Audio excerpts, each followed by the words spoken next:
Words of support and condolence are pouring in across Canada after the deadly van attack in North Toronto. Word just in that the President of France called Prime Minister Justin Trudeau last night, offering any help that France could provide, joining similar messages across borders and across party lines. I'm joined by political commentator Brittany Andrew-Amofah. Thank you for being here, Brittany. Let's talk about how members of Parliament learned about what happened yesterday as question period was starting.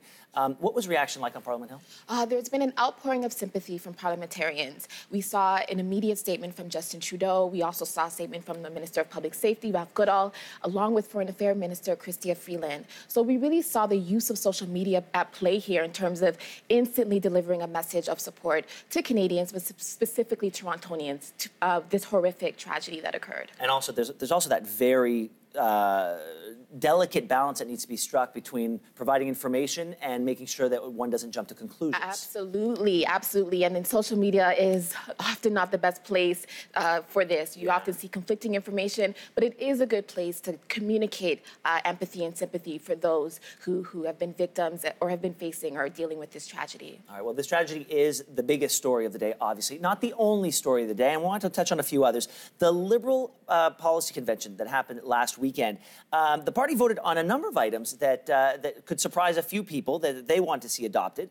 But then Justin Trudeau turns around and tells reporters that those policy resolutions, not his focus. He's probably not going to follow through on them. What do you make of that? It's so interesting. So when we talk about conventions, we do need to look at it kind of as its own entity. Every party does conventions a little bit differently. For the Liberal Convention, it's safe to say that it's largely symbolic. Yeah. It's meant for the grassroots to feel connected to their MPs, the party leadership. It's meant for people to feel re-energized, but not mainly the place for serious policy discussion. Let's take a listen to what the Prime Minister had to say, and then we'll come back. Okay.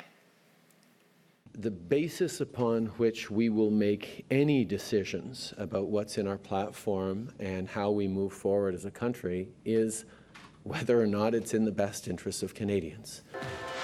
All right, so Brittany, you hear that. If you are somebody who took time to go to Halifax to then spend your time and your money and work on these policy resolutions, and then you hear that from your leader, what are you supposed to feel?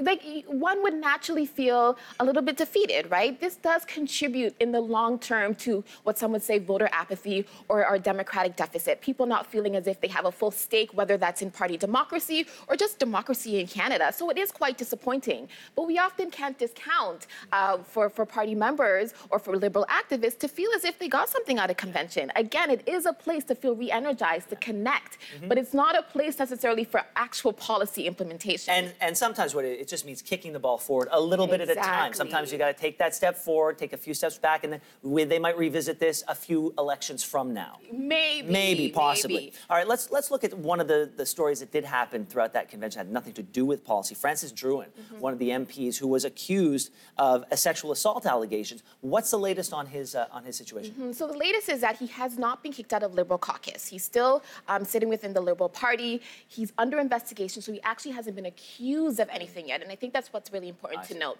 But I think also what's really interesting to assess this in the large scheme of things is that there was a huge emphasis on women in politics and actually eradicating sexism, misogyny within politics at convention. So this does put a damper on kind of the highlight of convention, where you saw Prime Minister Justin Trudeau as well as MP Ken Hare attend prevention of sexual assault training. We also saw a Women in Politics panel that discussed the barriers that exist for women within politics and within Canadian society at large. So this obviously is not the best timing for something like this to occur.